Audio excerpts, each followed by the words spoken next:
Hey, one more thing before you go.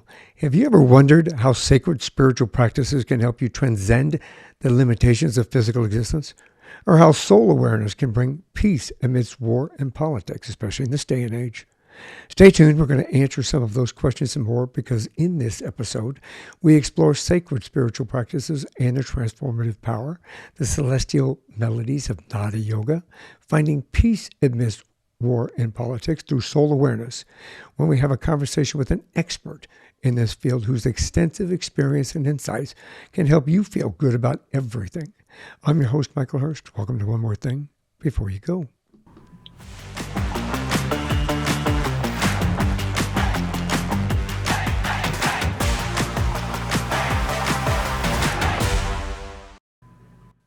My guest is Dr. Catherine Corona. She's an accomplished speaker, teacher, and spiritual guide with 24 years of experience.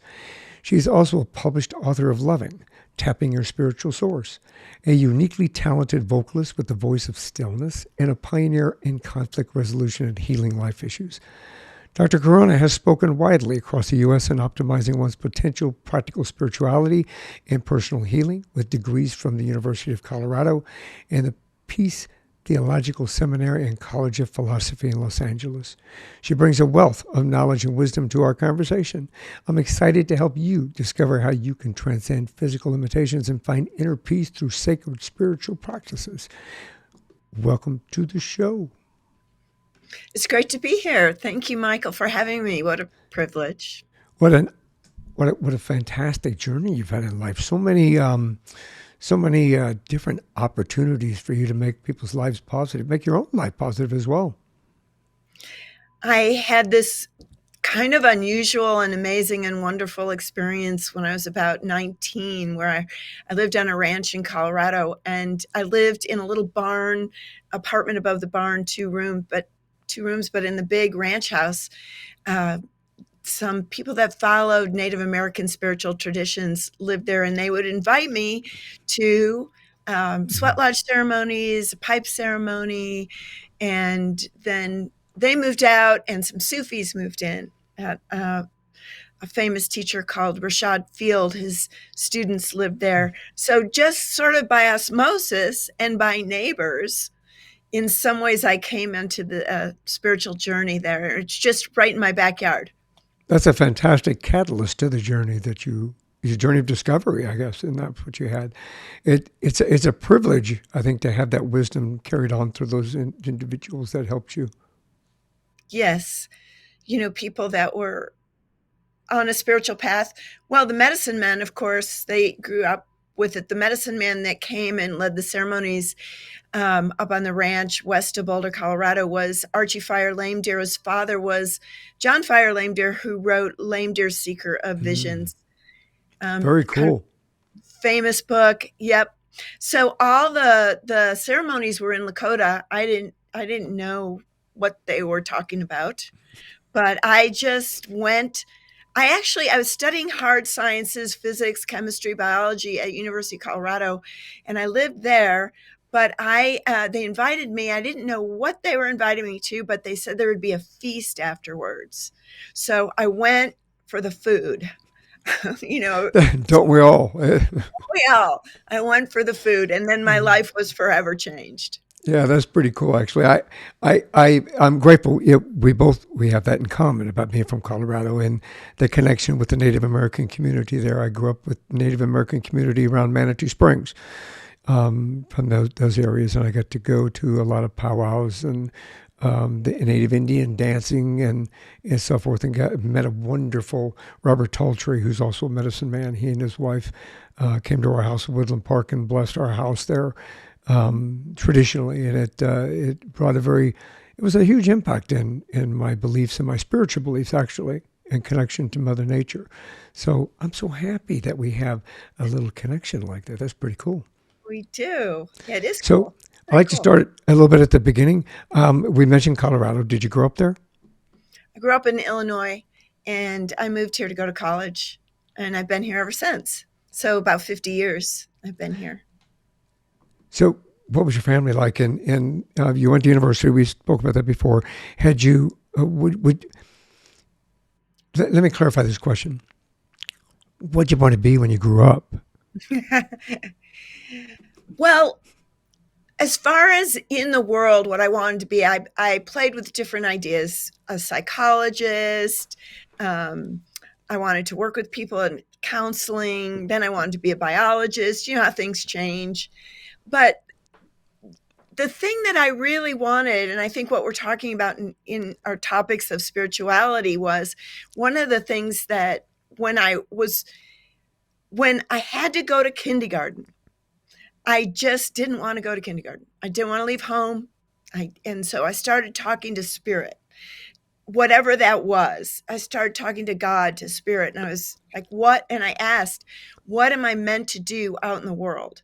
So it was really clear to me that I had a privilege of a life, and the best thing I could do with the life was to be the best person I could be. So that's what I wanted to do when I grew up. And I was crystal clear about it. I was crystal clear that I had the choice, and I didn't want to. The way I put it in a 5-year-old's mind was, I didn't want to wreck my life. I wanted to use it in the best way I could, and that meant two things: being the best person I could be, which at 5 years old I didn't know any idea how to do, but that set me on the path, on many paths, to learn how to be the best person I could be. And the other thing was service. And that was really clear, that the best life I could live would be to somehow contribute, to somehow be there for people, for things, for animals, forever, for wherever I was called, that I could lend a hand. So I knew those two things when I was 5, and I was really crystal clear about them. And then I think life just unfolds, at least for me, and probably for anyone who chooses whatever your intentions might be. Life comes to meet us in our highest intentions.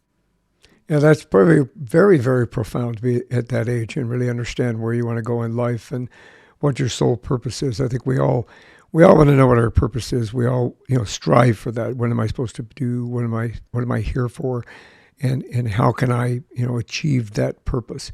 And it's what an honor to be able to have that done at such a young age. I don't know why or how or what, but yes, it came to Yeah. me then. And I think to have a certainty about your purpose and direction of life Yeah. is also a privilege, because I worked with women in the Boulder County Jail for a couple years. And what I found with them was they did not have a purpose, because I brought it up. One day I went in there, I put a curriculum together for my once a week, and I said, we're going to work on goals. And I just saw blank stares. And I said to them, does anybody know how to work on goals? And I still saw blank stares. And then I drilled down. I went, do you know what a goal is? And what I found with every woman in the module, which was about 20, was that they had never even had the inkling that they could have what they wanted in life. Nobody had ever told them that, And right? that's They really didn't. yeah, that's really unfortunate. I'm sorry, I didn't mean to interrupt you. That's really unfortunate. I noticed that in my law enforcement career, actually, in the neighborhoods that I've been with, most of the people that I had dealt with in an individual. I worked at a domestic violence task force for a number of years. It was a multi-agency domestic violence task force, and we saw a lot of incidences where those individuals that grew up in an environment that a dysfunctional environment that didn't allow them to learn the value of having positive goals in their life. Unfortunately, so I can understand where you had come from, but you obviously were given a position that you were able to contribute something to them. Well, I sparked the spark and showed them that they could have, excuse me, they could have ideas of what they wanted in life. And so Yeah, not everybody even has idea. You think that, we all yeah, want to know. And then we go to, what is our purpose? And that we can go to, what is in our highest consciousness to be and listen to that, to know what our true and true purpose is, a purpose that makes us feel fulfilled, joyful, happy in Right. life. A lot of times we cannot, I find, come up with that in our heads, in our minds. A lot of times some people are pushed and pulled by society's conditionings, what other people want for us, what we think we should do. But in our soul or in our higher consciousness, there is a, a purpose that's lit up that really can serve others, serve ourselves, and move us into a certainty that we are on the right path. So that's what I tried to spark in people. Which is very positive atmosphere. I mean, my statement earlier and what you just said there, I think that, there are individuals that don't grow up in a dysfunctional family, but the societal and cultural norms demand that they do something. You need to go to college. You need to have a white picket fence in front of your house and have 3.2 kids and in this kind of thing. And we find that sometimes that may not be everybody's purpose. And I think when people get locked into something like that, they don't know how to step outside of what they're governed by their parents, their grandparents, their community for So how they can move out. yes, so true. And we each have to get to look at that, right? Which If is a we good. want to look at that, we can each and choose to find, well, what is the highest purpose for me for my life, where I can really Right. fulfill my life's purpose, and move forward with certainty on my life's purpose. And And that's found inside. do you think that we can change and find? I mean, I had to redefine my purpose in life. So I know from my own personal experience that we have the opportunity at any age to be able to redefine our purpose. Do you agree with that? I think it's always changing. I think we end a chapter, start a new one, end a chapter, start a new one. And a life is not necessarily linear, but more like a spiral, that we spiral within our lives. So I think we're always, moving deeper in a life. And I think every life is a spiritual life. And every purpose starts to change. We change. We get older, we get stronger, we get less strong. Things happen and shift our course, and we shift with it. We all have a choice. Do we fight our course that sometimes is presented to us, right? With unexpectedly, or do we just flow with it, learn what we have to learn, open to what we learn from those shifts and the changing tides, and learn those things, and then just keep moving, keep I think moving. that I think that's profound. How can sacred spiritual practices, like we just talked about a little bit, we just touched on it in the when we were talking earlier. How can spiritual practices help us transcend the limitations of our physical existence and kind of help us understand that direction in life we need to kind of strive for? Well, think about any experience you may have had that you felt was bigger than yourself, or in a relationship with somebody, or friendship with somebody, or work environment with somebody. And when two or more are gathered, for example, it's bigger than the two that are there. That, in a sense, is transcending your individual self into something greater than yourself. And as an individual life, to go inward with sacred spiritual practices, which are in every faith tradition and have been used throughout thousands of years, as a key, as a way to deepen your relationship with what is transcendent inside of you. Once you connect with what's transcendent inside of you and follow that trail, that path, then you start your life. In my experience, life becomes so much grander and bigger. Not that it might look bigger on the outside. I don't mean in the way society might look at a famous person or a billionaire, but it becomes bigger in terms of what is blossoming in joy, in peace, in calm, in certainty, in fulfillment, in service. So that's a little bit about transcending your physical existence into a spiritual existence. I think we And should all strive for that spiritual existence. How do you think theology, or does theology or religion play into this at all? How can we interpret what our levels be? Like for me, for example, I was Catholic. I grew up Catholic. I was not a practicing Catholic any longer. I've come more into a spiritual side of life and understanding our universe from that perspective. Do you feel that that kind of plays into how we define our new purpose? religious experience can certainly, and it certainly gives us community if we choose that. In each faith tradition we can find community, which is really important to a happy life, of course. Yeah. And each when you drill down into the more refined or esoteric parts of every faith, you'll find loving, basically. It all comes down to loving the spiritual heart, the sacred heart in Catholicism, and in that sacred heart, the loving that also transcends physical existence. So most of us were born into a faith tradition. That's how we have grown up or not grown up. We were Mm-hmm. born into it. Maybe that still serves us. Maybe it doesn't. Maybe it serves us on the community level. But each life has its own connection with what's bigger than us, with our soul, with our eternal self. And in that connection, in that relationship, we can go way beyond where each person is their own walking scripture, their own Yeah. holiness, can walk life as a prayer, as the Native Americans would say, to walk a holy life, a life as a prayer.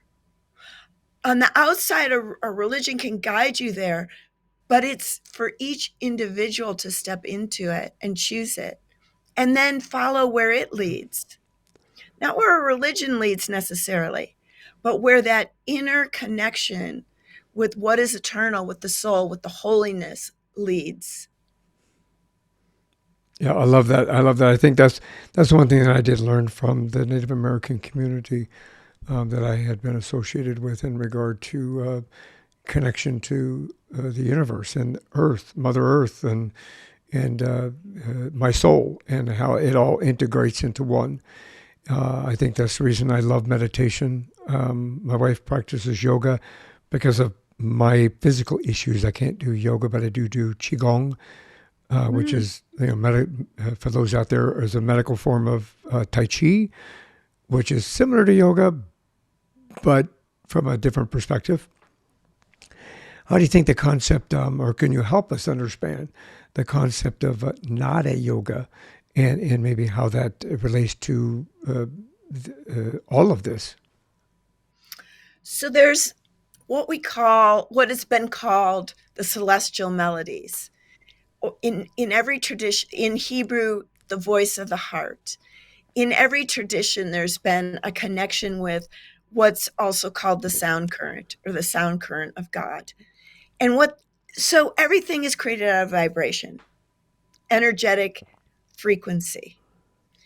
Or you can think of that as sound. And each level of consciousness, the physical, the mental level, your emotional level, your subconscious, unconscious, and into soul, has a vibratory frequency. Some people can hear it like a beautiful sound. And each level of consciousness has a different sound. Some people feel it, a rhythm, some people, or a sense. Some people who are more visual might see different frequencies of light and color. And the sound, and it's always singing to us. If you've been practicing yoga, many yoga classes end with the Om, the sound of the universes. I like to practice the hue, which comes from Sufi tradition, or in Aramaic Christianity, Allahu, and in Islam, Allahu. The hue is the sound of creation. and it has a frequency, an energy field. So when you practice Nada yoga, it's practicing those sacred sounds that, like a tuning fork, you can start to attune yourself to these higher vibratory frequencies in a meditative state, usually in silence or stillness. Open your spiritual ears to listen, and then jump, like jumping in the river. Let that sound current take you into the higher realms, the spiritual realms, the soul realm. And then you open your spiritual eyes and ears and just see what's there for you. Does that, the purpose when you're talking about those sounds and the different ohms and the different frequencies and so forth, the purpose that you see, sometimes you watch individuals that do you can't see my hands, the bowls, Tibetan bowls, Tibetan bowls and things like that. Is that something similar? Can we relate that to that? in a way. I mean, those are beautiful sounds and really lovely frequencies. And if you go to a sound bath where they play crystal bowls or gongs or Tibetan bowls, you'll feel that energy. It's not unlike if you walk into a kitchen and there's a family talk going on and you can feel the vibe in the room, right? Or maybe somebody's pouring their heart out in your coffee room at your work, at your corporation where you work, or and you walk in and you feel that vibe, right? And it's not unlike that. So you can recreate all different kinds of vibratory frequencies. We want to put ourselves hopefully in the highest vibratory frequency. Tibetan bowls, crystal bowls, these kinds of things, gongs, are here on the physical plane, but they can lift us into higher planes of existence. But inwardly, when you go in and get still and quiet and listen or feel or look inside, you can start to connect, attune, align with the spiritual frequencies. And this is the way. Or if you're in church, in some of those Catholic rituals, especially a high mass, it's a beautiful, I'm just getting goosebumps. It's a beautiful, beautiful energy. I grew up Catholic also, and I remember um, midnight mass and the frankincense and the choir, and you're transported. I was transported as a little kid. Yeah, especially with the Transported. acoustics in a church. Yes. Oh my goodness. Which is why they were built with that, where you get that resonance in the sanctuary. It was those old cathedrals were ancient cathedrals were built for the resonance of the sound. So there's an inner resonance. We all have our own resonance. We all can harmonize with our higher self, our true self. No, that's fine. I mean, I can go on and on, so please. No, I was going to say that. How does Nada yoga differ from, like my wife does yoga every morning and every evening? How does Nada yoga differ from? I don't know what type of yoga she does, so we'll just call it standard yoga. Well, there's a lot of different kinds: hatha yoga, bhakti yoga, vipassana. Nada yoga is the yoga of sound. So it's not what you traditionally might think. We don't have very much of it in the West, actually. There are very few people that practice Nada yoga. You can probably find it on the internet, but I studied, I always wanted to go. There's a school in India called the Nada Yoga School, and I always wanted to go there. And gratefully, when the pandemic came, one good thing was they put their classes online, so I could go and get a certificate in it. But I had been practicing with sound current teachers for so it was the Sufism branch of Islam is what I would call a sound current tradition. And then I studied with a teacher called John Roger, who's a sound current teacher. Basically, and Nada yoga is a sound current. So it's yoga that's not physical, like you might be used to seeing or going to a yoga class. It's a yoga of sound. So you use sound with your body, in your body, to attune yourself to the higher frequencies, to the chakras or the energy centers.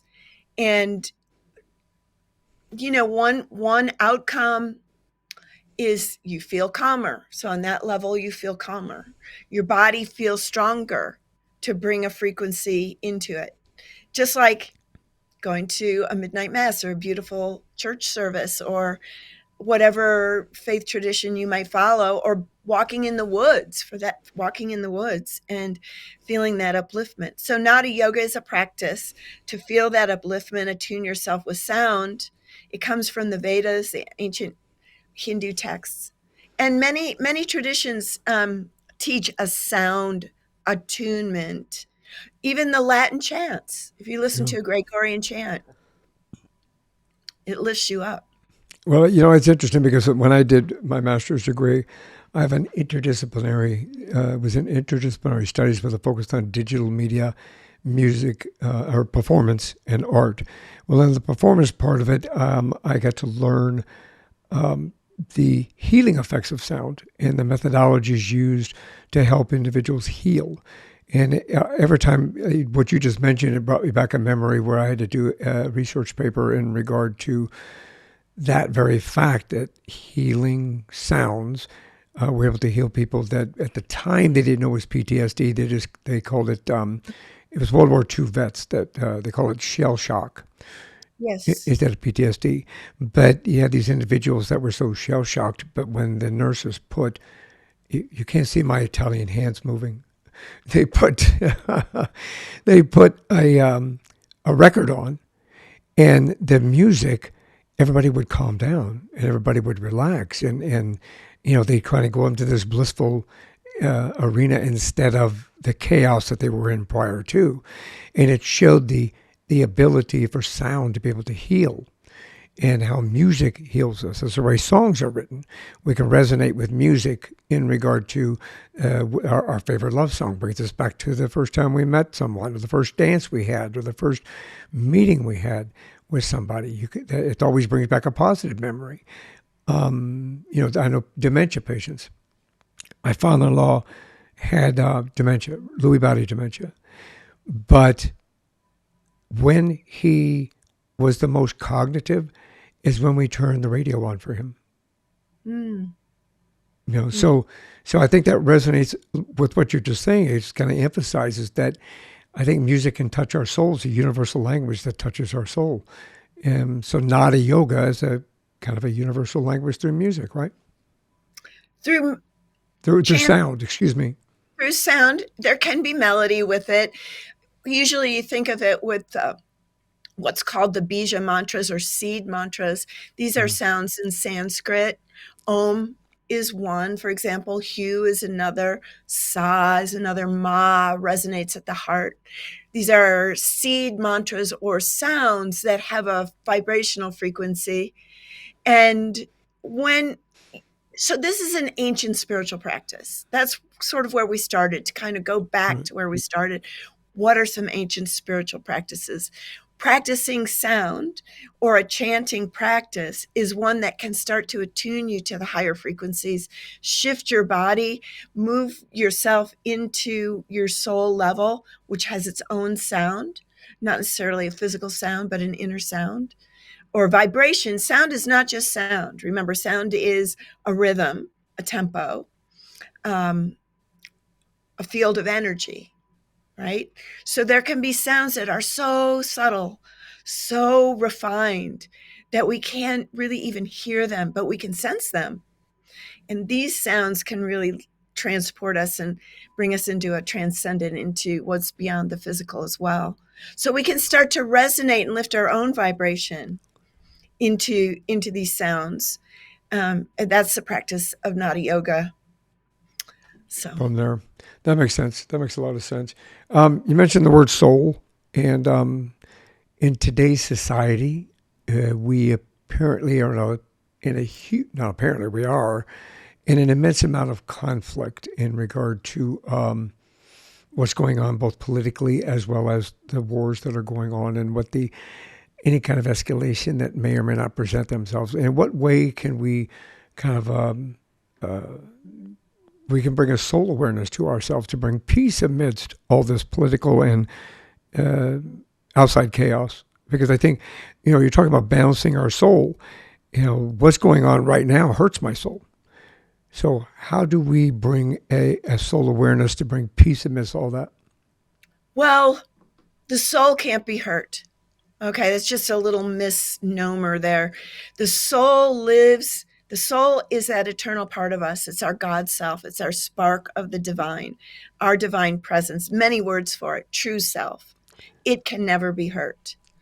Our emotions can be hurt. Our minds can be hurt. Our bodies can be hurt. Our anything in the psychic physical level can be hurt, disappointed, upset, triggered. And we all have to deal with the slings and arrows of outrageous fortune that's part of a life. I don't think any life is an easy life, but it's all been designed, this life, and including what's going on in our society now around the world, is all designed. I know it doesn't, for some people, it doesn't seem like it, but if we can transcend that, so be a part of it, but ride on top of it, where we work to make things better, to lift, however that might be. And that sometimes doesn't mean doing. Sometimes it just means holding in the highest loving energy that you can, and holding in that and being strong in that, and being in the beingness rather than the doingness. And you can be aware of everything that's going on and yet be above it at the same time. And that doesn't mean ignoring it or bypassing it. It just, what bothers you, it just means noticing it, accepting it, and not judging it. So how do you not let what's going on in day-to-day life and in the world and with the wars and the conflicts, you don't judge it. You don't judge it. Now that's easier said than done. But what does even that word judgment mean? If we unpack that, it means that you just hold in the wanting the well-being for everything and everybody. And that's where you come to peace. So you accept, and you do it for yourself. So you do it for yourself first. So those part of yourself, I bet your audience, we all have parts that we may not be that fond of within ourselves. Whatever that part is. Yeah. We might have fears or angers or doubts, or, we got grouchy with being on hold with the automatic. That's what gets me sometimes. Oh, being on When the hold. computer puts you on hold. Yes. Yeah. Or traffic. All these. And we might not be that fond of ourselves there. So, but, we can, the thing is not to judge for very long. You go, oh, that's driving me crazy. And then go, okay, off of that.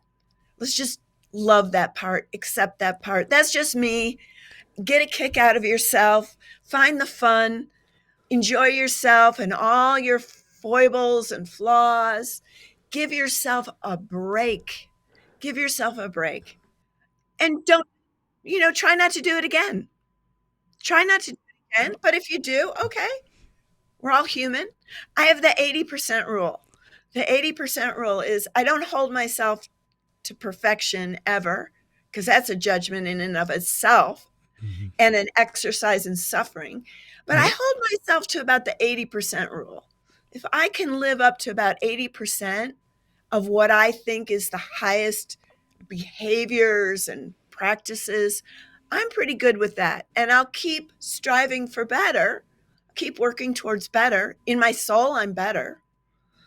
Just here on the physical, it can be a challenge. So that's how I work with myself to master. We can all work with self-mastery. And that means working with different parts of our consciousness, our mind, and what does it do, and where does it bring us, and what thoughts are you having? Our heart, how are you holding and loving and joy and peace? Our body, are you taking good care of it and nurturing it and loving it? And then how are you sharing that with others? And wherever you've kind of fall beneath the 80%, try to, move to more excellence in that. And that's a bit of self-mastery. Well, I think we all need to take lessons in regard to that, obviously, throughout this life, no matter where you come from or what situation you're in currently. as a police officer for as long as I was, and a sergeant, conflict was constantly. It was every day there was some sort of conflict that we had to deal with, which was sometimes we took home, sometimes it's hard to not take home, kind of situation. But you learn a different perspective in regard to conflict resolution, in regard to how to handle it and how to adjust to it and how to try to resolve it within other individuals.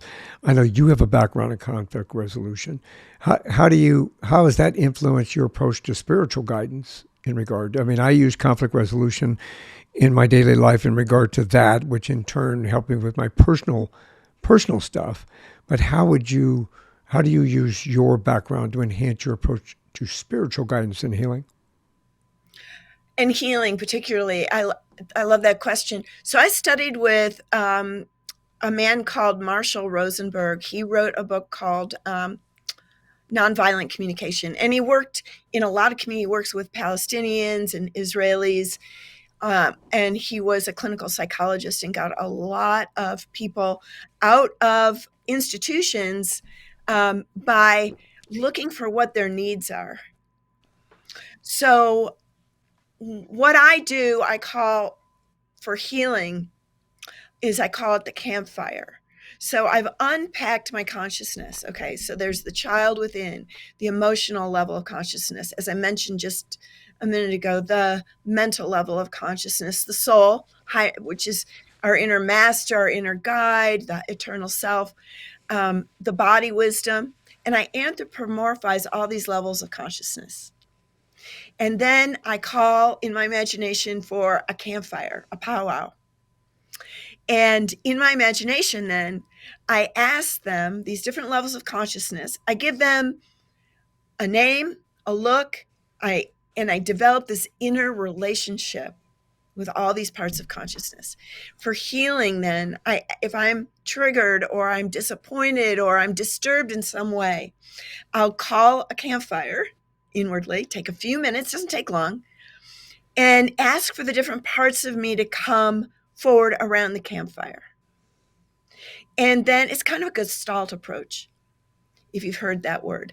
And then I ask the different parts of my consciousness, who needs to be heard? What's going on with these different parts? And then I be quiet and I listen. And it may be the child within will be going, you've been working too much. We need some playtime. And then I'll negotiate, well, what's playtime? Playtime is going out for a walk or playing with my horses. We need more time with the horses. Okay. And then here is the key to working with yourself and healing. When you negotiate something inside yourself and you are in agreement with all parts, you act on that then. Because if you don't, you won't trust yourself. So if that inner part goes, you need more time with your horses to play, to feel better, and I don't do it, I stop trusting myself, right? So if you say, well, I want to lose a few pounds, and then you say, I'm not going to eat ice cream for 2 months, and then you go eat ice cream, you've broken your inner agreement. This is very important to revere that inner agreement. And then now you can forgive yourself and renegotiate it, of course, always, because we're not going to be perfect, but we're going to be 80%. And then you follow that and you master your inner levels in this way. Or maybe who comes forward to speak to you is your soul. And your soul goes, I want more time in nature to feed my soul, to feed all my parts of myself. Whatever it is for you, and it'll be different for everybody. The spiritual practice, and this is a spiritual practice, is to listen to these parts of yourself and then work with yourself to feed their needs. So in conflict, there is usually one party's need or both parties' needs are not being met. So it's one reason mediation doesn't work really well, because you work with compromise. And compromise doesn't get people's needs met, and people go away and they've come to an agreement, but nobody's happy about it, or they're a little bit happy about it, but they don't walk away fulfilled. But if you can ask, what do you need and what do you need, so you can come to attunement, you can come to where the againstness melts away and you come to peace. I think that's the deepest part of conflict resolution. You can do it inside yourself, which I just described with the campfire, and you can do it outside yourself with different parties, different people within a family, different groups, by asking what's the need that needs to be met, and then doing the action steps to fulfill those needs. Yeah, I think it's a great observation for us to understand that we, any kind of conflict that we have, whether it be outside or internal, that we have the opportunity to address it in such a way that is comfortable with us, and in such a way that we can also move ourselves away from that conflict and create a positive environment to grow from. Exactly. Well said. It's beautifully said. And the conflicts usually teach us something, whether it's within ourselves or without. And if you're the peacemaker, God bless you. That's a hard job. God bless you if you're the Yeah, peacemaker. yeah. Thank you. I think all speaking for that community in all regards, we appreciate that because it is a tough job in that regard. Which brings me to the importance of community and support in any of these journeys. I think you mentioned it earlier in regard to your community or your tribe or and so forth. How important do you think it is to have and remain in community and to seek out that kind of community support? Oh, it's just such a key to a happy life. Because seeking out community support, friendships, connection is a key to happy life. I mean, this is where we get I think our greatest fulfillment and joy is in relationship with others. I mean, certainly solid time for self-reflection and solitary time and silence in spiritual practices or in nature or however you do that is also necessary. We need both. We're people. We are a species. We are a herd species, aren't we? We like to move together.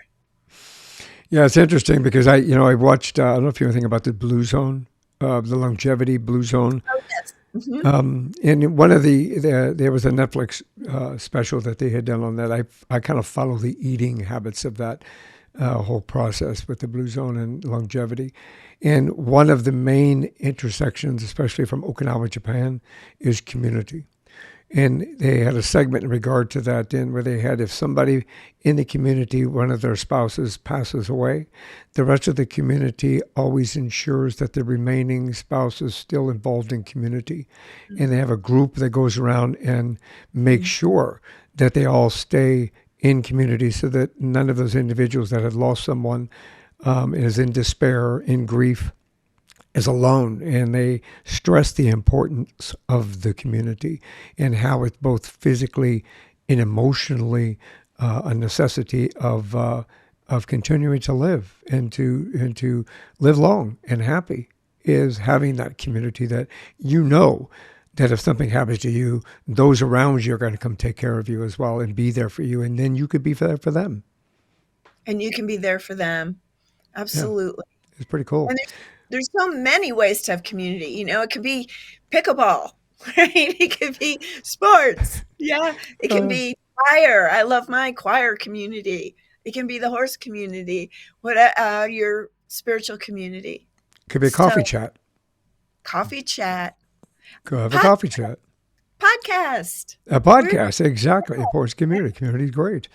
How do you see the intersection of science and spirituality living in the future? Do you think there's going to be a merge? Do you think it has any influence on what's going to take place?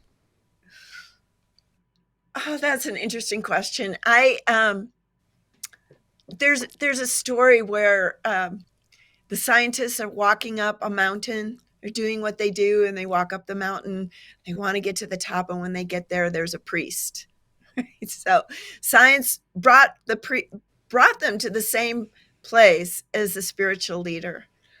Um, I have a doctorate degree in spiritual science, and what that so and I started with hard sciences, but what in my undergraduate spiritual science taught me, and practicing that, learning that, taught me that we each have our own path to spirituality and to our soul and our spirit, and to watch what methods you can use to get the benefits. You can use scientific method to in spirituality. What methods can you use to get the benefits you might be seeking for?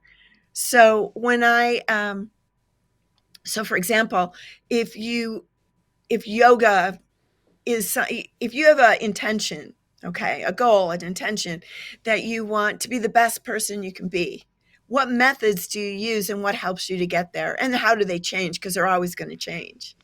So, and then how do you implement those? So you can look at your life or your path of spirituality scientifically. Look, start with a hypothesis. Okay, if I practice sacred spiritual practices and define what those are for me and spend 5 minutes a day doing that, will I feel oneness with the universe, with God? Will I develop a relationship with my eternal self? Will I know where I go next after I leave this planet? You can pose those hypotheses to yourself, and then you can ask yourself, what methods can I implement to work towards that? And if and you practice those methods, and then if those some don't work, you course correct, and then measure or see what your benefits are. That's an approach to your own spiritual and life path that you can use. It's scientific.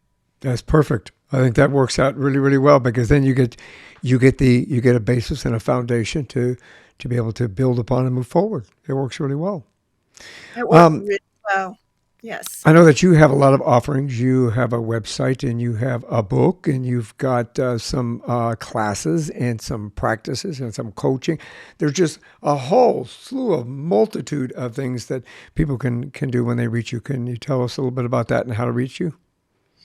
Well, on my website, soulandspirit.net, soulandspirit.net, I have a complimentary daily inspirational quote. If you'd like to receive in your email an inspirational quote from one of the spiritual masters throughout history, I love reading the different masters throughout all the faith traditions. So I spent a very long time curating a daily quote for a year. There's 365 of them. You can go on soulandspirit.net and just register and get those. And then I have the yoga of love, light, and sound. So you can actually see a little bit of Nadi yoga.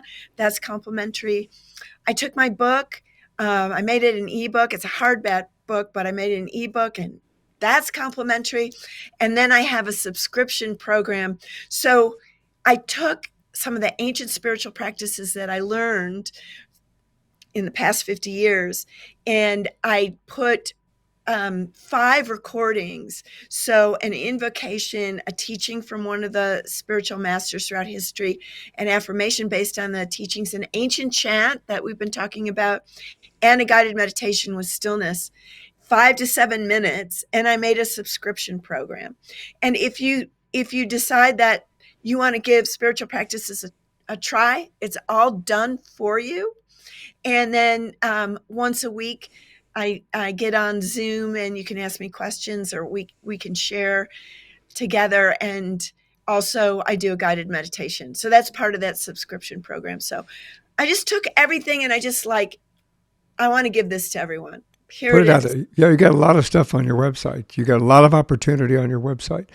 In fact, what I put up on screen was only a portion of what's available to everyone. So you give opportunity for people to be able to improve their lives in such a way that they can walk away with something very positive. So thank you for being here. I really appreciate you sharing your journey with us and for creating that opportunity.